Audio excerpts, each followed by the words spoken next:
Nuevamente, germen que produce infección localizada, faringitis en este caso, y enfermedades sistémicas. Y uno de ellos, enfermedades postinfecciosas. Me infecté el mes pasado y en diciembre tengo artritis o carditis, el estreptococo piógenes.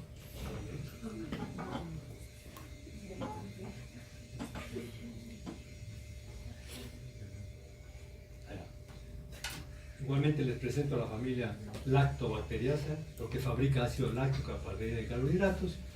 Como me pongo ahí, comensales en el hombre, lo tengo ahora, no lo tengo el mes entrante, lo tengo siempre, pero hay una que otra cepa o especie que es patógena que no deberíamos tener, ¿no? Eso vamos a continuación. Por eso pongo, algunas especies son patógenas. Muy bien. Esto comienza con estos dos profesores. Uno ve el germen en la infección y el otro lo cultiva, pero a partir de una persona con septicemia en la etapa puerperal. Puerperio es posterior al parto, ¿no? Entonces, en esa época, 1880, la gente se moría, número uno, por infección puerperal. Postparto, hacían septicemia, se moría el bebé y moría la mamá. ¿Cuál es el problema? Que una de las especies de estreptococo beta hemolítico habita en vía genital. Entonces, ese hace sepsis. Y ese problema ya se ha resuelto ahora, no del todo, ya vamos a contar a continuación. Muy bien. Pero para mí el que tiene más mérito es el señor Fuller, este inglés, porque asocia dos cuadros clínicos, es la capacidad del clínico, ¿no? Asocia el germen que se encuentra y asocia una enfermedad posterior a esa enfermedad. Primero a esa la infección de la garganta y a los 2 meses viene a visitarlo porque en el corazón siente un soplo, siente cansancio. ¿Por qué? Porque la articulación grande, el codo o la rodilla le duele, la cadera, no puede caminar. O porque orina sangre, orina hematúrica, o se le hinchan los pies, porque está perdiendo albúmina por orina. Entonces ha hecho una carditis, una artritis o una nefritis. 3 enfermedades posteriores a la infección de estreptococo piógenes. Mes, 2 meses, 3 meses del cuadro. Porque es una respuesta nuestra a un antígeno extraño. Y que nuestra respuesta, en vez de matar al germen, que ya no existe, se ha ido contra nuestro mismo tejido. Ese es un problema grave, contemplado en todos los países. Entonces, actualmente las campañas de todo pediatra es ver si su niño no es portador de este estreptococo. Y ahora hay técnicas modernas que lo pueden detectar con toda precisión y darle tratamiento de inmediato para evitar que entre al cuadro siguiente. Los europeos, con esta política, han llegado 0 de enfermos, ¿no? Nosotros todavía tenemos un porcentaje pequeñito, que se llama fiebre reumática. Muy bien. Hay tantos estreptococos, pero hay uno de ellos que produce en los cultivos hemólisis de la sangre. Y a ellos le llaman estreptococos beta hemolíticos. Dentro de ellos están los más agresivos. Entonces la doctora Lancet en ese tiempo se dio el trabajo de separarlos, porque tomó la curiosidad, coge un estreptococo, lo inactivo, o sea, lo calienta y lo inyecta a un conejo. Y así comienza a hacer el tema. Y se da cuenta que algunos conejos reaccionan sus anticuerpos con el germen que lo inyecté yo, otros no. El otro da un anticuerpo diferente. Entonces dice, estos son grupos distintos y crea su escala de Lancet del grupo A, B, C, D, E. ¿Y por qué es importante esta escala? Porque hasta la actualidad el grupo A es exclusivo del hombre y es el causante de fiebre reumática. Entonces ahí va cambiando, ¿no? Ahí dice, estreptococo beta, uy, mira qué grupo es, obligatoriamente, porque el grupo A ese va a ser el dañino. Eso es lo que vamos a ver a continuación.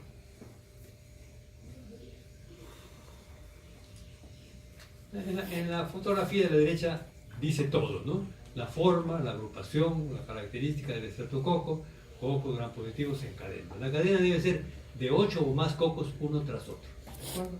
De esa manera, pues vamos a ver en la práctica esto.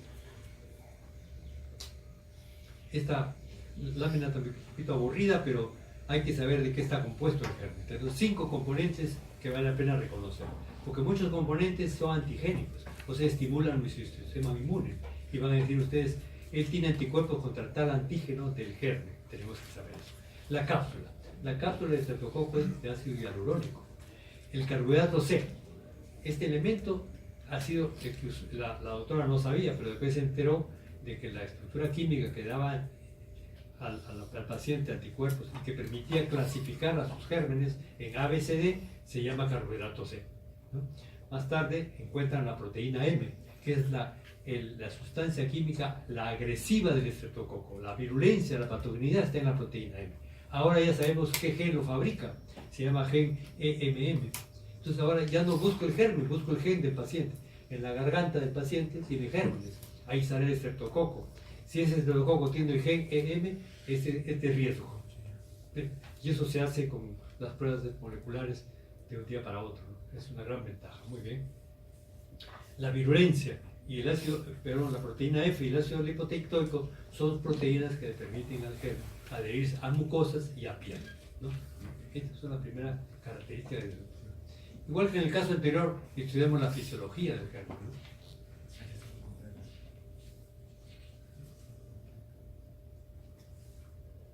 Podrías escucharme, estás conversando, ¿no? ¿Sí? Acá cerca me puedes escuchar. Cuando tú estés aquí y veas que otro está durmiendo o hablando, qué duro que se siente. ¿Ah? Gracias. Si no te gusta, ándate, no te paso lista, ¿no? Y paso lista por obligación, por si acaso, no porque me agrada. Estos gérmenes son igual que anterior, aerobios y anaerobios facultativos, ¿no? Les pongo el segundo punto, que es no produce catalasa para diferenciar del estafilococo. Y esto es una práctica que la van a hacer ustedes, demostrar que uno tiene catalasa y el otro no lo tiene. Son gran diferencia de todo grupo bacteriano. Muy bien. Aquí hay un dato que no sabemos.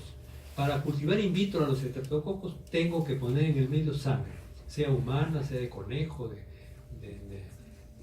¿cómo se llama? Se usa de cabra, de caballo. ¿Por qué? Nadie sabe qué necesita, cuál es el sustrato que necesita la bacteria para crecer in vitro. Obligatoriamente hay que ponerse. Ahí tenemos algún factor, algún enzima, algún aminoácido, no sé qué, pero no desarrollan si no hay sangre en los medios de cultivo, ¿no? Nos pasamos al quinto, que es produce hemolicina. Este dato es importantísimo. Toda vez que ustedes escuchan la palabra estreptococo, viene la segunda palabra. ¿Qué tipo de hemólisis se produce? Porque tiene dos tipos de hemolicina. Y por último, concepto básico de la familia, metaboliza los carbohidratos dando ácido láctico. Si nosotros nos queremos clasificar acá, diríamos pues por edades, por sexo, por tamaño, por peso, así, para clasificar el estreptococo hay diferentes elementos. El más importante es la hemolicina. ¿El germen estreptococo produce hemolicina? No, se llama gamma.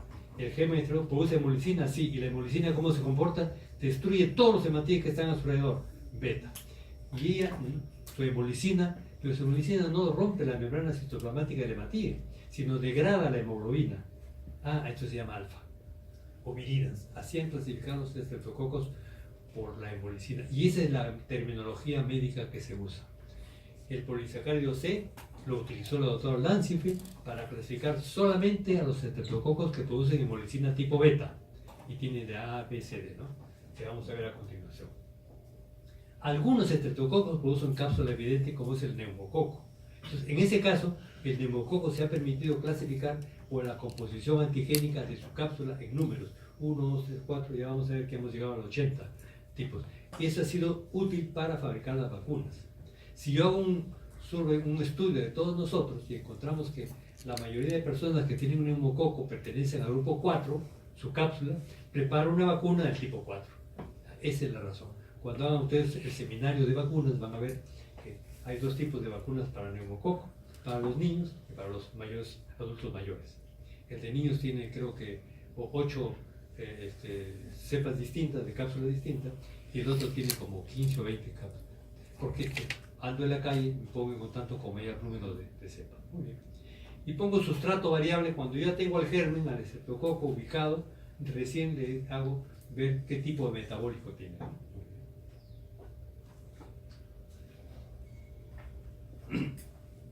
La imagen de la derecha es del internet, no lo vamos a usar.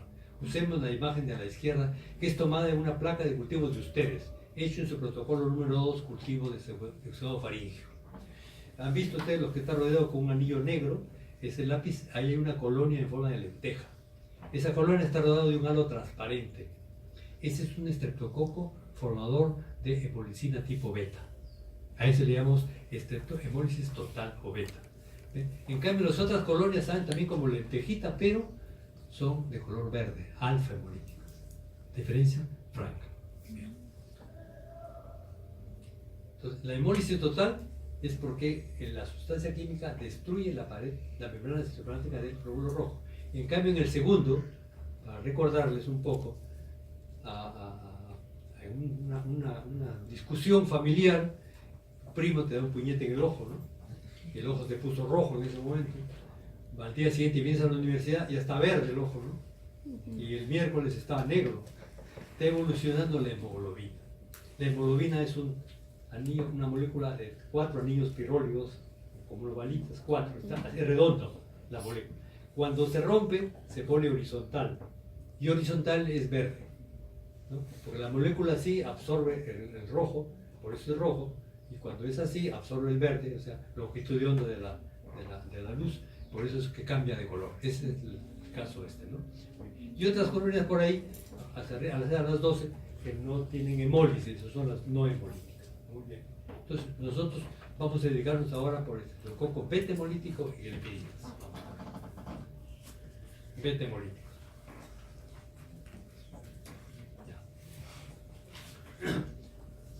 Se tienen que recordar estos nombres. El primer grupo es el Piógenes. Y el grupo se refiere al grupo de la doctora Lancet, este es el grupo A. ¿Y quién lo tiene? El humano. O sea, nosotros tenemos que saber la existencia del estreptococo Piógenes grupo A, porque es de nosotros y es el más agresivo, patógeno para el humano. El Galacteae grupo B, nosotros y los bovinos lo tenemos, hay que verlo.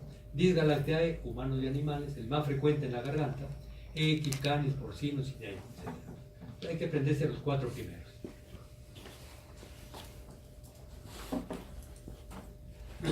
Ya, pero la doctora Lancet clasifica A, B, C, D, F, G. Tendría que disponer un sistema para identificar. Felizmente alguien encontró un sistema mucho más sencillo. Se dio cuenta que los estreptococos beta hemolíticos del grupo A son sensibles a la bacitracina. Ningún otro es sensible, todos los demás son resistentes. Fíjense la casualidad. Esto lo vamos a hacer en el laboratorio. Los amigos que hagan el cultivo de garganta encuentran una colonia beta hemolítico, la resiembran en otro agar sangre y le ponen, como ven a la mano izquierda, un disco que dice A, que es bacitracina A. Y alrededor de ese disco no hay desarrollo de colonias, quiere decir que el germen es sensible, o sea, pertenece al grupo A. A la derecha hay desarrollo, el germen es beta hemolítico, pero pertenece a otro grupo, no es de la menos interés, ¿no? A la derecha tienen una cosa excepcional, casual.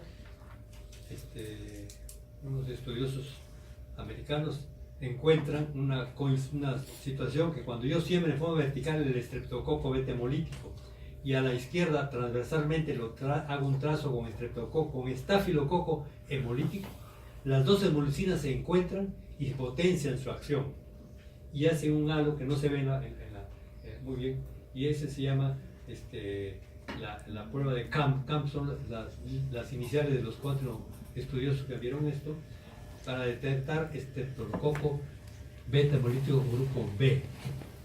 Estas dos cosas son tan sencillas en el laboratorio y como los dos gérmenes son propios de nosotros, se utilizan. El de la izquierda lo vamos a hacer, el de la derecha posiblemente no lo lleguemos a hacer. Pero ahora tenemos sueros, que el suero lo puede detectar con más facilidad.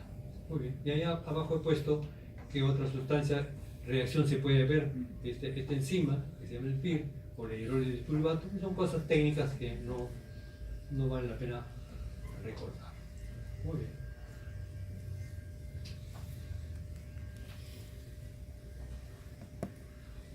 Estreptococo Piógenes, grupo A, patógeno, para el hombre exclusivo. 5 razones que sustentan que tenga moléculas que son responsables de la agresividad del germen, ¿no? Primero, la proteína M, que ya se sabe quién codifica gen M. Y estas proteínas estimulan la formación de anticuerpos de especie de estreptococo. Entonces yo le puedo hacer seguimiento al paciente que tuvo o prever que el paciente va a hacer o no va a hacer una infección postinfecciosa llamada glomurulonefritis o fiebre reumática. Le puedo hacer un seguimiento. Bien. Actualmente existen sistemas, clásicamente, ¿cómo se hace? Como dice su amiga, es un cultivo de garganta y es un proceso que lo vamos a hacer nosotros en el laboratorio y buscamos las colonias beta-hemolíticas y esa le buscamos la bacitracina y si sale positiva ya hay que enviarle a un centro para que me diga si es grupo A. Muy bien. Ahora no, ahora en el sudado faríngeo que le han tomado a la persona, le buscan por reacciones moleculares si está el gen EMM. Si está el gen, se terminó la historia, ya tiene pacientes portados de ese estreptococo beta hemolítico agresivo. Las otras proteínas, la F y las proteasas, facilitan al germen a que se pueda difundir. Neutraliza la capacidad del complemento. El complemento, van a ver en inmunología, como su nombre lo dice, complementa reacciones químicas ¿para qué? Para que se haga la fagocitosis y la destrucción de la bacteria. El ácido hialurónico. Y el quinto punto es interesante.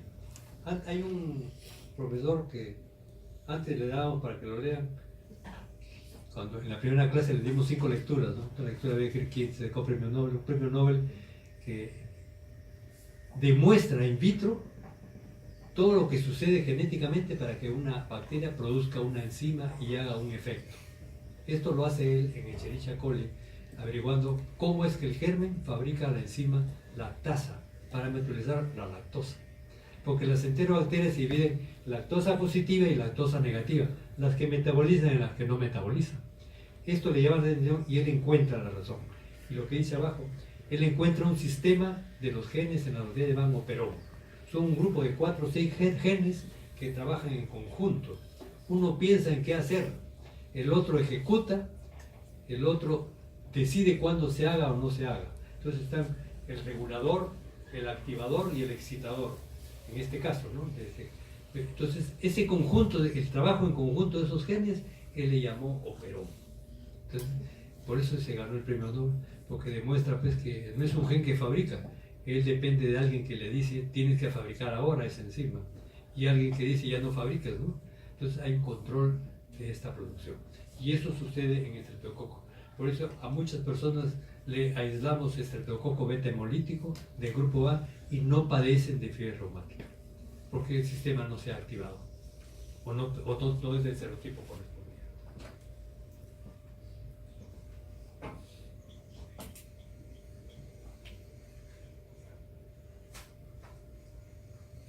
Entonces, en el caso anterior eran sustancias propias. Aquí sustancias que el germen excreta, fabrica y los excreta, ¿no? Vamos a ver. Miren ustedes las hemolicinas.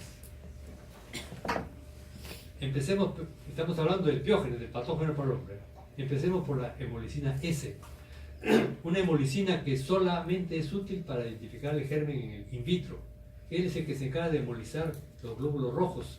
Pero esa sustancia química es tan pequeñita que no produce, no estimula el sistema inmune del huésped, pero interesa en la práctica para verlo, la hemólisis. En cambio, la otra hemolicina O es la que sí es estimulante del sistema inmune y va a formar anticuerpos. Y eso me interesa conocer. Cuando ustedes estén en clínica, dicen que este señor, esta persona, parece que tiene fiebre reumática. ¿Qué hago?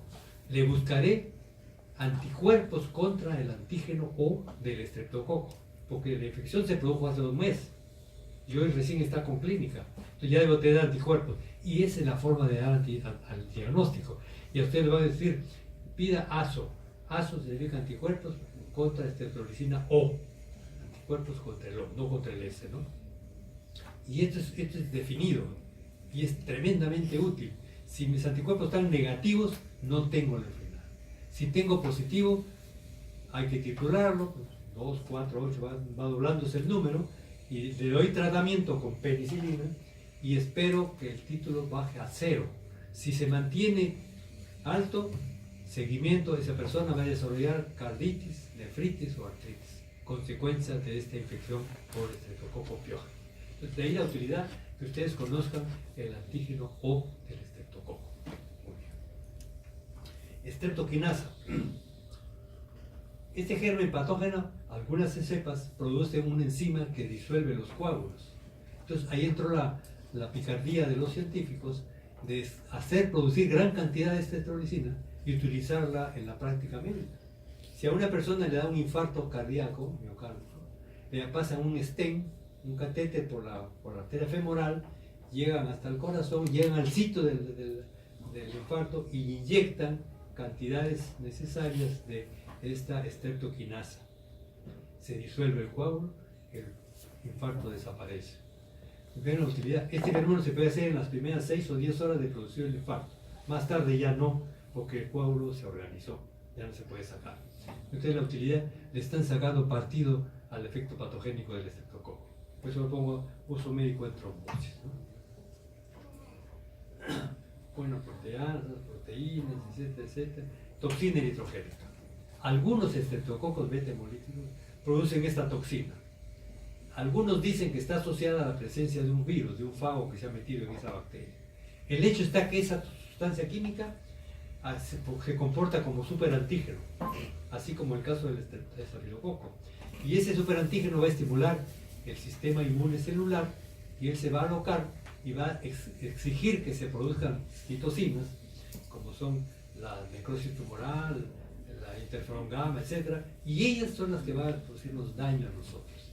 Ahora va a haber una fotografía que nos produce destrucción del tejido. Esto le dio el honor, digamos, de darle el nombre a este germen como germen come carne, porque destruye el tejido, ¿no? Vamos a ver. Infecciones que puede producir el estreptococo beta hemolítico, ¿no? Cualquiera ser A o B o C o D. Infecciones en la orofaringe, amigdalitis, otitis, muy frecuente en niños. Impético, erisipela, igual como hemos visto en los celulitis en el estafilococo, él también es un agente causal. Escarlatina, vamos a ver una foto. Fascitis necrotizante, que destruye la fascia, ¿no?, del músculo. Endocarditis bacteriana, muy difícil de tratar. Y la fiebre puerperal.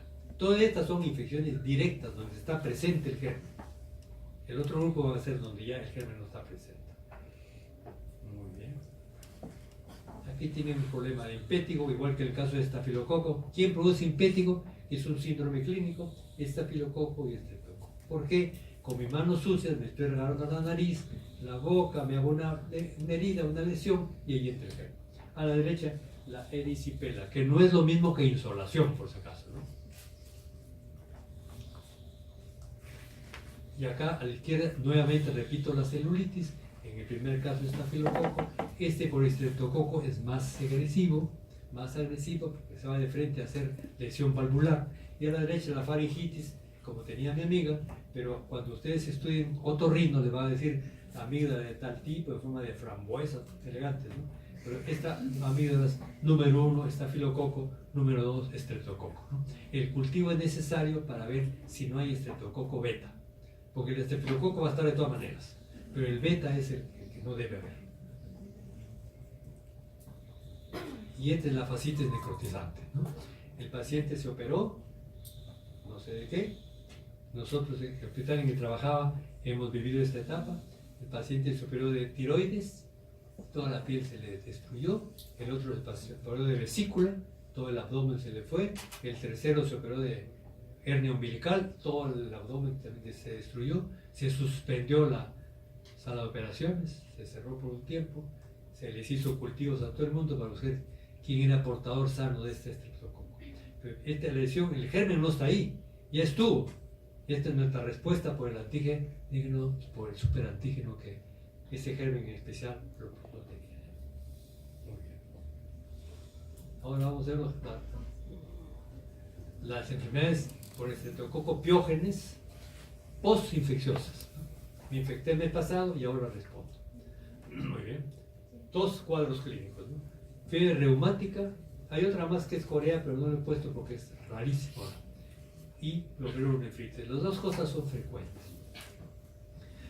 El paciente es joven y va por su artritis de grandes articulaciones, codo, hombros, rodillas, ¿no? O por el corazón, corro y me canso, ¿no? Hay insuficiencia valvular, la válvula se contrajo y deja pasar la sangre. O hay, Corea es el que se marea. Y lo más serio es la glomerulonefritis, porque el germen, la reacción inflamatoria se produce en la base del glomérulo y ya no permite hacer la filtración adecuada y el paciente pierde albúmina, etcétera. Bien, acá les he puesto unos numeritos. Gracias a la tecnología de biología molecular, que ahora se busca el gen, y quienes poseen ese gen, los estreptococos piojos en el grupo A, 1, 3, 5, 6, 18, de acuerdo a los serotipos del gen de la proteína M. Y los que producen glomerulonefritos son el 12 y el 49. Miren ustedes a dónde hemos llegado. Entonces, si yo tengo ese estreptococo portador acá, tengo la ventaja actual de saber si son esos serotipos. Si son esos serotipos, mi riesgo de tener fiebre reumática o glomerulonefritis es alto. Si no son esos serotipos, no me va a dar esta complicación. Otros estreptococos beta-hemolíticos de interés médico, el B. Tengo la suerte de conversar con varios compañeros de ustedes que ya están terminando, que están internados, que vienen a pedir una sugerencia. Entonces, hay un hospital relativamente nuevo por acá, por Villa María, que atiende un volumen enorme de pacientes, y el amigo estaba haciendo obstetricia, la primera rotación, se volvía loco. Me dice que las infecciones materno-infantiles neonatales son altas. Ya los clínicos saben, clínicamente este niño está con este cuadro, tratamiento madre-niño. Le ofrecí hacer un trabajo, su tesis, pero cuando estás de interno no tienes tiempo ni para almorzar. Entonces se perdió la oportunidad. Pero esa es la infección del grupo B que produce infecciones genitales. Se embarazan, cuando van a dar a luz, complican con él. Felizmente, digo felizmente porque hace unos 10 años, que ya los sistemas de seguro estatal y los sistemas de seguro privado ya aceptan que a la gestante en el tercer trimestre se les haga un estudio microbiológico del cervix. Si tiene la infección, la tratan del momento, porque es portadora del germen, del estreptococo grupo B. Porque hasta hace unos años solamente estaba autorizado, no puedes hacerlo, pero digamos, se estipula que en el primer trimestre te hacen tu grupo sanguíneo, reacciones serológicas, glucosa, ¿no? Y nada más. Pero ahora ya se permite que en el tercer trimestre ya se ve bien que se haga, porque la incidencia de esta infección es importante en nuestro medio. Muy bien. El otro grupo hemolítico que sí los tenemos y que posiblemente lo encontremos en el grupo de prácticas va a ser el grupo C y el grupo G. Tienen poca patogenia externa. ¿Qué pasa con los que no tienen la capacidad de producir beta-hemólisis? También hay que tenerlos en mente, porque son miembros de la flora normal de nuestra garganta, de nuestra uretra, de nuestra nariz. Entonces hay que pensar en ellos siempre, ¿no? ¿Estarán ahí de casualidad o están produciendo algo? Ahí no producen nada, pero son potenciales que se pueden correr. Le hacen ustedes una cura dental, se hace una abrasión, un electrogen entra por ahí y ya nos hizo daño en otro sitio, ¿no? El anginoso y el mite, sobre todo, son infecciones a distancias posteriores a un trauma de mucosa. Hay que conocerlos.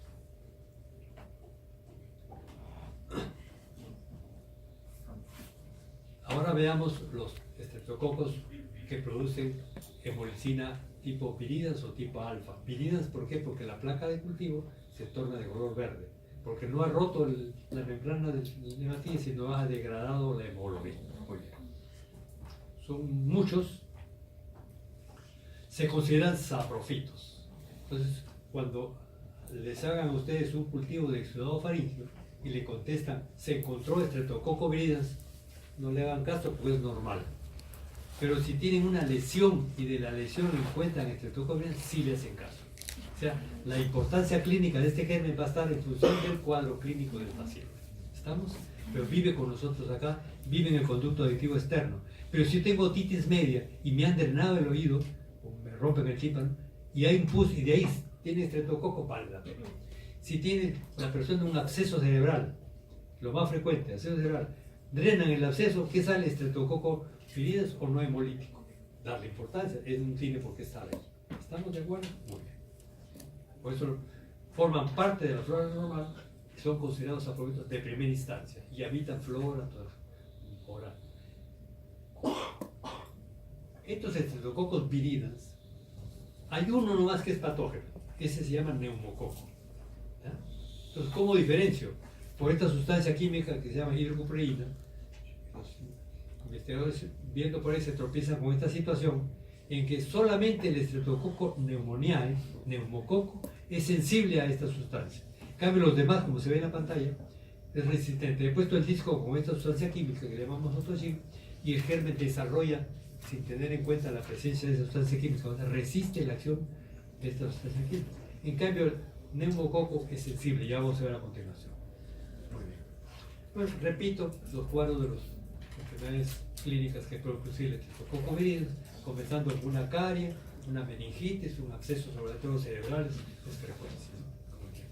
Perdón, aquí, ojo, la endocarditis producida por este estreptococo viridas son las llamadas subagudas, que no dan fiebre, no son aparatosas, pero te dan un cuadro clínico de 6 meses, porque un clínico le encuentra un soplo, el otro le encuentra una fiebrecita, y así están. Y para diagnosticarle hay que sacar hemocultivos por lo menos 6 al día, para ver en qué momento encontramos al germen.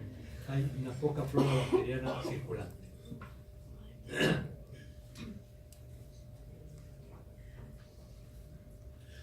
Esta diapositiva la pasamos al final, ¿ya? Para no mezclar un concepto que quiero. El pneumoniae. El estreptococo pneumoniae es un estreptococo alfa hemolítico viridas, igual que todos, pero sensible a la cupreína o optochina. Y a ese se llama estreptococo pneumoniae, que produce neumonía, neoclasia o neumonía lobar. Este tiene su historia interesante, porque el Pasteur descubre el germen, pero el otro grupo ABRI es el que se da cuenta que es la cápsula, la sustancia química de la virulencia del germen, y es la que estimula la formación de anticuerpos, porque él encuentra anticuerpos en pacientes que han tenido neumonía y ya no les vuelve a dar. Entonces el anticuerpo lo está protegiendo. ¿Contra quién? Contra la cápsula. O sea, la cápsula es el agresivo, ese concepto.